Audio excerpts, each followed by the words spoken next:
जीवन में सच्ची शांति हमें कैसे मिलती है? जीवन में सच्ची शांति और सच्चा सुकून बाहरी दुनिया की सुख सुविधाओं या धन दौलत से नहीं, बल्कि मन के भीतर के संतोष और विचारों की पवित्रता से मिलता है। जब हम अपनी इच्छाओं की अंधी दौड़ को रोककर वर्तमान में जीना सीख जाते हैं, तभी हमें वास्तविक आनंद की अनुभूति होती है। इसी गहरे सत्य को समझने के लिए संतो जी आज दासी आपके सामने एक सुंदर और एक प्रेरणादायक कहानी लेके आई है। प्यार से कहिए संतो जी। धन्यकार जी। आशा करती हूँ आप सभी सतगुरु माता जी के आशीर्वाद से बहुत खुश होंगे। आज की कहानी का विषय है सच्ची शांति की खोज, एक आत्मिक यात्रा। तो चलिए संतो जी, हम भी इस कहानी में सच्ची शांति और सच्चे सुकून की तलाश करते हैं और इस कहानी का आनंद लेते हैं और सीखते हैं कि हमें सच्ची शांति और सुकून कैसे मिलता है। बहुत समय पहले की बात है। भारत के उत्तरी छोर पर पहाड़ियों से घिरे एक समृद्ध राज्य में राजा अमरपाल का शासन था। राजा के पास वैभव, विशाल सेना, आलीशान महल और हर वह सुख सुविधा मौजूद थी जिसकी एक साधारण मनुष्य केवल कल्पना ही कर सकता है। लेकिन इस सब के बावजूद राजा अमरपाल के मन में एक गहरा खालीपन था। वे रात रात भर सो नहीं पाते थे। उनके मन में हमेशा एक अजीब सी बेचैनी, चिंता और असुरक्षा की भावना बनी रहती थी। उन्हें लगता था कि सब कुछ होकर भी उनके पास कुछ नहीं है। एक दिन राजा ने अपने दरबार में घोषणा की कि जो कोई मुझे सच्ची शांति और सुकून का मार्ग दिखाएगा या मुझे मानसिक शांति का अनुभव कराएगा, उसे मैं अपने राज्य का आधा हिस्सा और 100 सोने की मुद्राएं इनाम में दूंगा। घोषणा सुनते ही दूर दूर से बड़े बड़े विद्वान, दार्शनिक, ज्योतिषी और हकीम महल में आने लगे। किसी ने राजा को कीमती रत्न पहनने की सलाह दी, किसी ने जड़ी बूटियों का काढ़ा पिलाया, तो किसी ने महल में संगीत और नृत्य का भव्य आयोजन कराया। राजा ने हर उपाय आजमाया, लेकिन उनके मन की अशांति जैसी की तैसी बनी रही। भारी भरकम दार्शनिक बातें राजा के सर के ऊपर से निकल जाती थी। साधु जी की चर्चा। जब राजा पूरी तरह निराश हो चुके थे, तब उनके एक बूढ़े और बुद्धिमान मंत्री ने उनके कान में धीरे से कहा कि महाराज, हमारे राज्य की सीमा पर स्थित घने जंगल के भीतर एक बहती नदी के किनारे एक संत रहते हैं। लोग उन्हें स्वामी परमानंद कहते हैं। वे बहुत ही सरल जीवन जीते हैं, लेकिन उनके चेहरे पर एक ऐसा तेज और सुकून है जो मैंने आज तक किसी सम्राट के चेहरे पर भी नहीं देखा। तो राजा जी, आपको एक बार उनसे मिलना चाहिए। तो संतो महापुरुषों जी, राजा अमरपाल के भीतर आशा की एक नई किरण जगी। उन्होंने तुरंत अपनी सवारी तैयार करने का आदेश दिया और वे अपने अंगरक्षकों और मंत्रियों के साथ जंगल की ओर निकल पड़े। जंगल के बीचों बीच पहुंचकर राजा ने अपने सैनिकों को वहीं रुकने का आदेश दिया और खुद सादे कपड़ों में अकेले ही स्वामी जी की कुटिया की तरफ चल पड़े। वहां का वातावरण बेहद शांत था। पक्षियों की चहचहाहट और नदी के बहते पानी की आवाज के अलावा वहां कोई शोर नहीं था। राजा ने देखा कि एक फटे हुए सूती वस्त्र पहने हुए, सफेद दाढ़ी वाले एक वृद्ध साधु कुटिया के बाहर जमीन पर बैठकर मिट्टी के कुछ बर्तन बना रहे थे। उनके चेहरे पर एक ऐसी शांत और अलौकिक मुस्कान थी जिसे देखकर राजा का आधा तनाव तो वहीं कम हो गया। संतो जी, अब आते हैं राजा के सवाल। राजा ने आगे बढ़कर साधु जी के चरणों में प्रणाम किया। साधु ने अपनी आंखें ऊपर उठाई और बड़े प्रेम से कहा, आओ राजन, आओ, बैठो। मैं जानता हूं तुम यहाँ किस लिए आए हो। तो संतो जी, राजा हैरान हो गए। उन्होंने कहा, स्वामी जी, आप इतने अंतर्यामी हैं तो मेरी व्यथा भी आप जानते होंगे। मेरे पास सब कुछ है, धन, वैभव, मान सम्मान और विशाल साम्राज्य, लेकिन मेरे भीतर की शांति पूरी तरह खो चुकी है। मैं दिन रात तड़पता हूँ, मुझे बताइए कि जीवन में सच्ची शांति और सच्चा सुकून कैसे मिलता है। स्वामी परमानंद मुस्कुराए। उन्होंने मिट्टी से सने अपने हाथों को धोया और राजा से कहा, राजन, इस प्रश्न का उत्तर शब्दों में नहीं दिया जा सकता। तुम्हें इसका उत्तर खुद खोजना होगा। क्या तुम मेरे साथ कुछ दिन इस कुटिया में एक साधारण जीवन जीने के लिए तैयार हो? तुम्हें राजा की उपाधि और अहंकार को यहीं बाहर छोड़ना होगा। तो संतो जी, सच्चे सुकून की चाह में राजा ने तुरंत हाँ कह दिया। उन्होंने अपने मंत्रियों को संदेश भिजवा दिया कि वे कुछ दिनों तक वापस नहीं लौटेंगे। इसी प्रकार से पहला पाठ, श्रम और वर्तमान में जीना। अगले दिन सुबह ब्रह्म मुहूर्त में स्वामी जी ने राजा को जगाया। राजा, जो दोपहर तक सोने के आदी थे, आज सूर्योदय से पहले ही उठ चुके थे। स्वामी जी ने राजा के हाथ में एक कुल्हाड़ी थमाई और कहा, जाओ राजन, आज रसोई के लिए जंगल से सूखी लकड़ियां काट कर लाओ। शुरुआत में राजा को बहुत अजीब लगा, लेकिन जिस राजा के एक इशारे पर सैकड़ों दास काम करते थे, आज वह खुद पसीना बहा रहा था। जब वे लकड़ी काट रहे थे तो उनका ध्यान बार बार इस बात पर जा रहा था कि उनके राज्य में क्या हो रहा होगा। कहीं कोई शत्रु आक्रमण न कर दे। उनके मन के विचार तेजी से भाग रहे थे। दोपहर को जब वे थक कर लौटे तो स्वामी जी ने उन्हें बहुत ही सादा भोजन, ज्वार की रोटी और सूखी सब्जी दी। भूख इतनी तेज थी कि राजा को वह साधारण भोजन भी दुनिया का सबसे स्वादिष्ट पकवान लगा। शाम को स्वामी जी ने पूछा कि राजन, जब तुम कुल्हाड़ी से लकड़ी पर वार कर रहे थे, तब तुम्हारे मन में क्या चल रहा था? तो संतो जी, राजा ने सच कहा कि स्वामी जी, पहले तो मैं अपने राज्य और भविष्य की चिंताओं में खोया था, लेकिन जब कुल्हाड़ी भारी लगने लगी और हाथ में छाले पड़ने लगे तो मेरा पूरा ध्यान सिर्फ उस लकड़ी और कुल्हाड़ी की चोट पर टिक गया।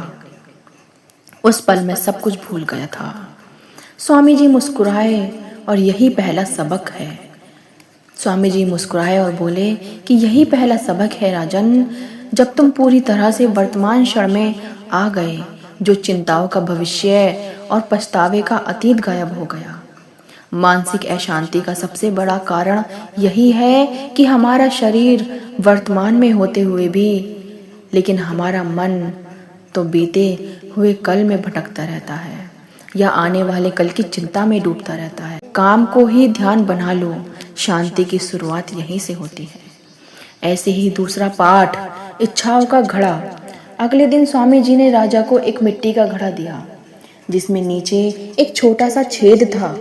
स्वामी जी ने कहा, जाओ बेटा, इस घड़े को नदी के पानी से भर कर लेके आओ। राजा घड़े को लेकर नदी पर गए। उन्होंने घड़े को पानी में डुबोया और घड़ा भर गया। लेकिन जैसे ही वे उसे उठाकर कुटिया की तरफ बढ़ते, छेद से सारा पानी बह जाता। राजा ने कई बार प्रयास किया, वे दौड़कर भी आए, लेकिन कुटिया तक पहुंचते पहुंचते घड़ा खाली हो जाता। हार कर राजा चिढ़ गए और स्वामी जी के पास आकर बोले, हे स्वामी जी, आप मेरा मजाक उड़ा रहे हैं क्या? इस टूटे हुए घड़े में पानी कैसे ठहर सकता है? इसमें चाहे जितना भी पानी डालकर लाऊं मैं, यह हमेशा खाली हो जाता है कुटिया तक आने पर। स्वामी जी ने बड़े शांत स्वर से कहा कि राजन, यही तुम्हारे मन की स्थिति है। यह घड़ा तुम्हारी इच्छाओं और तृष्णाओं का प्रतीक है और नदी का पानी बाहरी सुख सुविधाओं जैसा है। तुम अपने मन रूपी टूटे घड़े को धन, वासना, जीत और अहंकार के पानी से भरने की कोशिश कर रहे हो, लेकिन इच्छाओं का यह छेद इतना बड़ा है कि तुम इसमें चाहे जो डाल लो, यह कभी भी भरेगा नहीं। जब तक इच्छाओं के इस छेद को संतोष की मिट्टी से बंद नहीं करोगे, तब तक तुम्हारा मन हमेशा खाली और अशांत ही रहेगा। संतो जी, राजा को बात समझ आने लगी। उन्हें एहसास हुआ कि वे और अधिक राज्य जीतने और अधिक संपत्ति इकट्ठा करने की अंधी दौड़ में शामिल थे, जिसने उनके सुकून को छीन लिया था। ऐसे ही तीसरा पाठ आता है, कीचड़ और शांत पानी। तीसरे दिन स्वामी जी राजा को लेकर एक छोटे से तालाब के पास गए। उस तालाब में कुछ जानवर अभी अभी पानी पीकर निकले थे, जिससे उसका पानी पूरी तरह मटमैला और कीचड़ युक्त हो गया था। तालाब की तले की मिट्टी ऊपर तैर रही थी।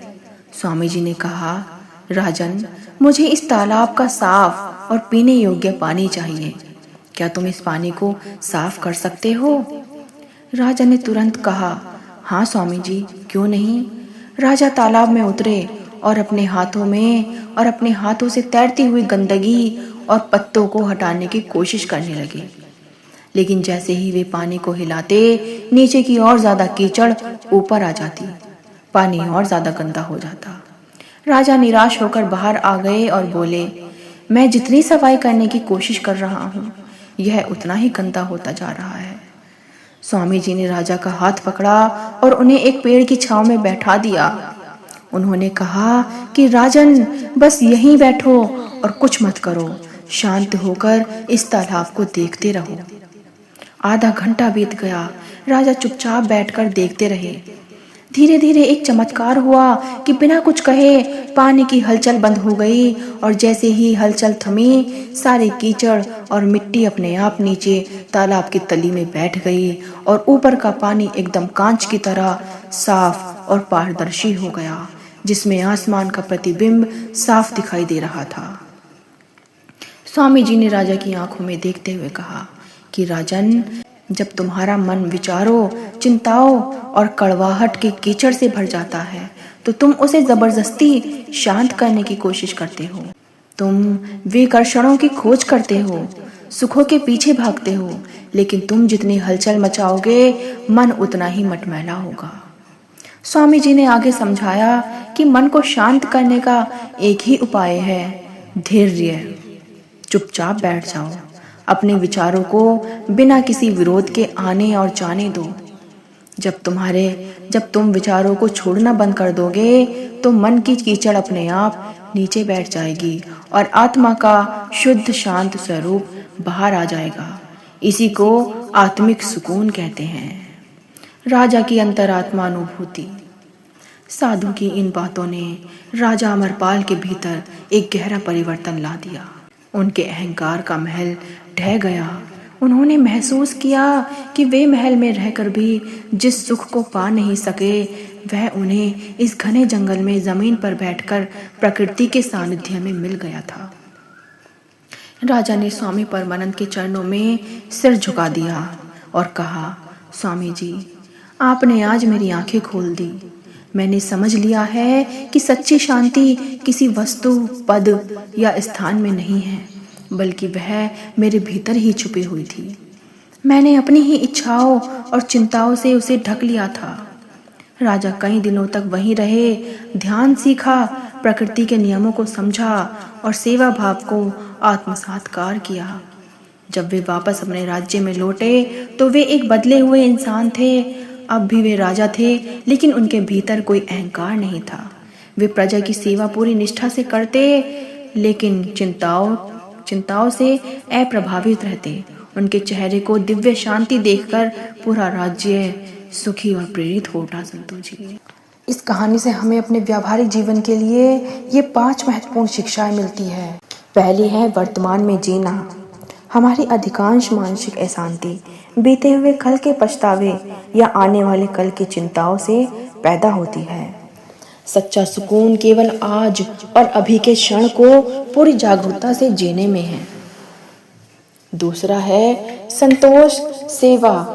संतोष सबसे बड़ा धन है। इच्छाओं का कोई अंत नहीं है। एक इच्छा पूरी होती है तो 10 नई इच्छाएं जन्म ले लेती हैं। जब तक हमारे भीतर संतोष की भावना नहीं होगी, तब तक हम चाहे जितने अमीर बन जाए, मन में गरीब और अशांत ही रहेगा। तीसरी शिक्षा है धैर्य और मौन की शांति। धैर्य और मन की शक्ति। जैसे तालाब के पानी को जबरदस्ती हिलाकर साफ नहीं किया जा सकता, वैसे ही अशांत मन को जबरदस्ती शांत नहीं किया जा सकता। इसके लिए हमें कुछ समय मौन में बैठकर धैर्यपूर्वक अपने विचारों को शांत होने देना चाहिए। चौथी महत्वपूर्ण शिक्षा है अहंकार का त्याग। हमें पद, प्रतिष्ठा और धन का अहंकार मनुष्य को हमेशा असुरक्षित रखता है। जब हम सरलता और सहजता को अपनाते हैं तो मन का बोझ अपने आप हल्का हो जाता है। पांचवी शिक्षा है भीतर की खोज। सच्ची शांति एक आंतरिक अव्यवस्था है, न कि कोई बाहरी वस्तु। इसे दुनिया की किसी भी दुकान से खरीदा नहीं जा सकता। इसे केवल अपने भीतर के विचारों को शुद्ध करके ही पाया जा सकता है। संतों महापुरुषों जी, यदि आप भी अपने जीवन में सच्ची शांति और सुकून पाना चाहते हैं तो आज से ही अपनी सांसों पर ध्यान देना शुरू करें, अपनी इच्छाओं को सीमित करें और जो कुछ आपके पास है उसके लिए ईश्वर का हर पल शुक्रिया अदा करें। संतों महापुरुषों जी, क्योंकि जो है हमारे पास ये तन मन धन हमारा नहीं है, ये सब इस प्रभु निरंकार का ही है। इसलिए अपने इस वर्तमान समय में अपने इस मालिक को हमेशा याद करो और इसका हर पल सिमरन करते चले जाओ और इसका हर पल शुक्रिया अदा करते चले जाओ। यही हमारी संसार में, यही हमारी इस आत्मिक को शांति दे सकती है। यही हमें जीवन में शांति और सुकून दे सकती है। संतों जी, यह कहानी आपको कैसी लगी संतों जी? कमेंट में ज़रूर बताएं और दासी के चैनल को लाइक शेयर सब्सक्राइब कीजिए। दासी आपके लिए और अच्छी कहानी लेके आएगी। प्यार से कहिए संतों जी, धन्यकार जी।